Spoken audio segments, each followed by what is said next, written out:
Hi everyone, I am Yildiz Arabatoy and today I'll be presenting on the methods used by Spanish colonizer to exploit Filipino labor and how Filipino communities resisted these practices. For over 3 centuries, the Spanish Empire held sway over the Philippine archipelago. So this era, while marked by the introduction of Christianity and some advancements, was also a period of significant exploitation and violation of the human rights of the Filipino people. This video explores the methods used by the Spanish colonizers and the courageous ways in which Filipino communities resisted their oppressive rule. Driven by the desire for wealth and resources, the Spanish implemented systems designed to extract maximum profit from the islands, often at the expense of the indigenous population. One of the most brutal of these systems was the Poli-Servicio or forced labor. Filipino men aged 16 to 60 were compelled to work for 40 days each year on various projects, from building churches and roads to constructing ships and working in mines. This system tore families apart, disrupted agricultural cycles, and subjected workers to harsh conditions, abuse, and even death.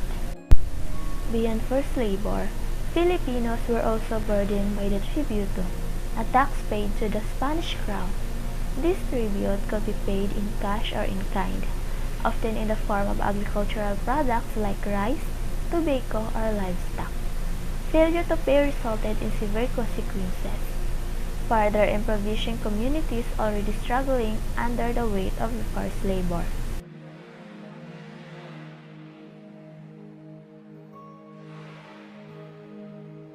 Next is the encomienda system granted Spanish conquistadors control over vast tracts of land and the Filipinos living within them. These encomenderos wielded immense power, often abusing their position to extract excessive tribute and labor, effectively enslaving the local population. So the Spanish also established monopolies over key industries, most notably the galleon trade between Manila and Acapulco. So this lucrative trade route enriched Spanish merchants while limiting Filipino economic opportunities and stifling local industries. So this exploitative system were inherently tied to the violation of Filipino human rights. Forced labor, excessive tribute, and the unchecked power of the encomenderos created a climate of fear and oppression. Filipinos were denied their basic freedoms, the right to a decent standard of living, and even the right to life. But the Filipino spirit was never broken despite the immense power of the Spanish Empire. Filipinos resisted these injustices in various ways. Throughout the colonial period, numerous revolts and uprisings erupted across the archipelago, from the Dagohoy Rebellion in Bohol, which lasted for decades, to the Tamblot Revolt in Pangasinan. These acts of resistance, though often brutally suppressed, demonstrated the unwavering determination of the Filipino people to fight for their freedom. Beyond armed resistance, Filipinos also engaged in cultural resistance, preserving their traditions and languages, and social structures in the face of Spanish influence.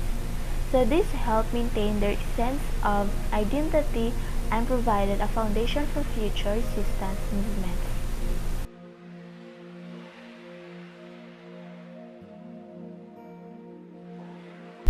Some Filipinos escaped Spanish control altogether, forming independent communities in remote areas.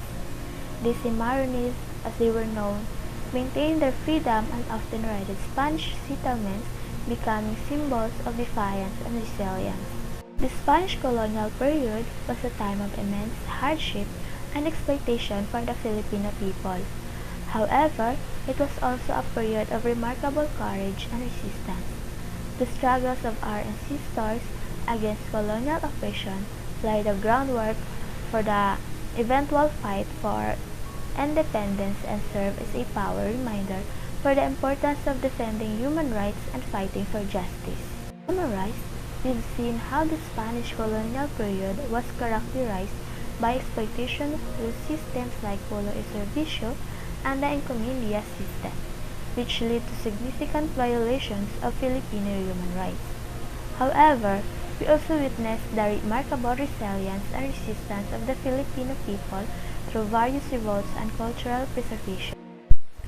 So I encourage everyone to learn more about this period in Philippine history and to explore the rich cultural heritage that has been passed down to us.